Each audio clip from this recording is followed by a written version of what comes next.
All right, so today let's talk about the bond effect, the power of a clean masculine presence.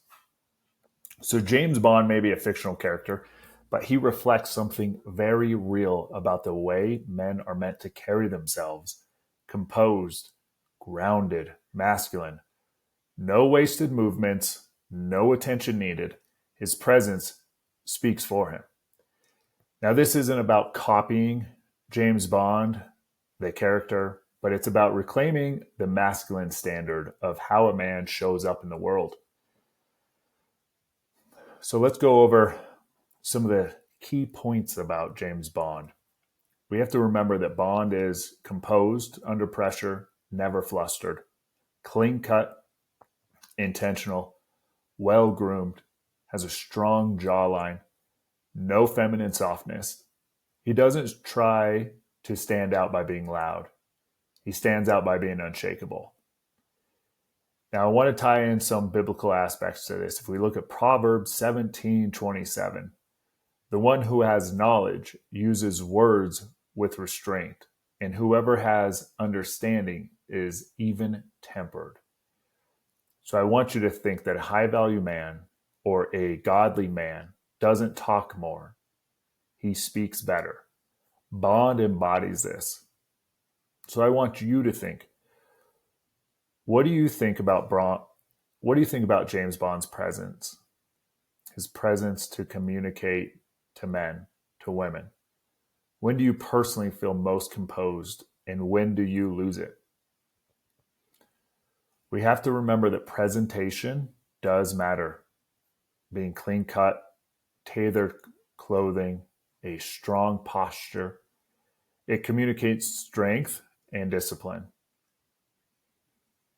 If we look at historical figures from presidents, generals, other historical male leaders, the jawline, upright posture, neutral facial expression, even in silence, they led the room.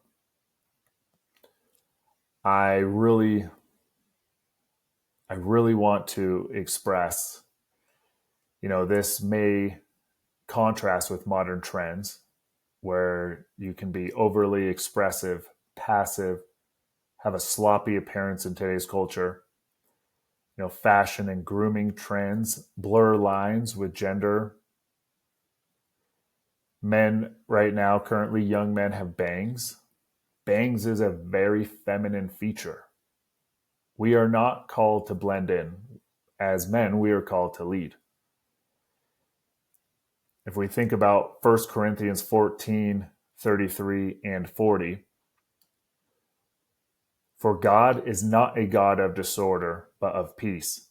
But everything should be done in a fitting and orderly way. This includes how you carry yourself. What does your physical appearance say about your discipline and self-respect? What would it take for you to step into a more composed, masculine presentation?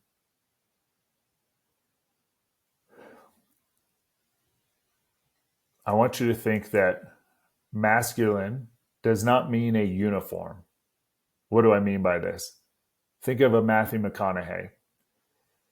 He's a great example of a man who breaks the mold, but keeps the principle. He may have longer hair and a rugged style, but he's still masculine. He has the calm voice, the sharp mind, a strong presence. He's never sloppy, never soft.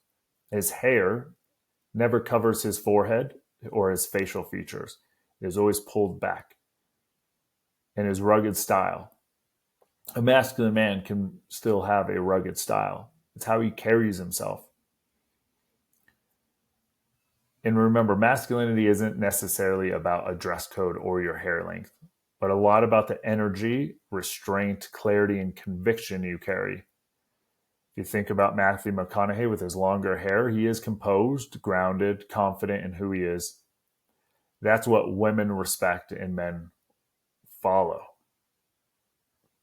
If we think of Titus 2:6-7, similarly, engage the young men to be self-controlled. In everything, set them an example by doing what is good. Matthew McConaughey is a modern example of a man who sets a tone. We have to remember that the way you dress and carry yourself tells your family and your community whether they can trust you or not. Your posture says whether you're in control. How calm you are says that you're not ruled by your emotions, or you are highly ruled by your emotions if you are not calm. Your appearance says, I care too much to be careless. 1 Samuel 16:7. People look at the outward appearance, but God looks at the heart. Yes, God looks at our heart, but people look at the outside, so do not neglect it. How are you auditing your grooming? Hair, beard, nails, skin? Are we keeping it all tight? How do you upgrade your wardrobe? Start with a fit. Start with your outfit being very fit, tailored, clean, not necessarily fashionable. Posture. Are your shoulders back? Is your chin level? Are your feet grounded? Do you practice being calm in movement and in voice? Are you deliberate? Are you still, and are you present? We have to remember that still waters run deep. The men who say the least often carry the most weight. Bond, Matthew McConaughey, the men in Scripture who led well, none of them needed a stage. They carried presence wherever they went. This is not charisma, that's character. Let your outer world reflect the strength of your inner world. All the character of James Bond did was reflect the way Jesus carried himself in the Bible.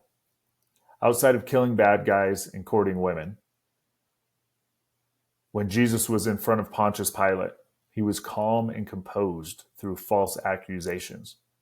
When Jesus was arrested by Roman soldiers who spit on him, who put crimson robes on him, who put a crown of thorns on him, he stayed composed. He was unshaken. He was not boastful in his power, even though he told Simon Peter, do you not think I could not bring 12 legions of angels down? If we think of every example throughout the Bible, Jesus gives us the perfect playbook of what a masculine man is. All the movie industry did was take how did Jesus carry himself through adversity and put it into a movie character for the modern day. How are you carrying yourself each and every day around the women, children, the men in your tribe, the men in your community? Think about this and share this with others. If you want more information like this, you can join my school community. Find me on Instagram, and let's get to work to create more godly men and spread that there's nothing toxic about masculinity. It's insecurities and inadequacies that people often find toxic.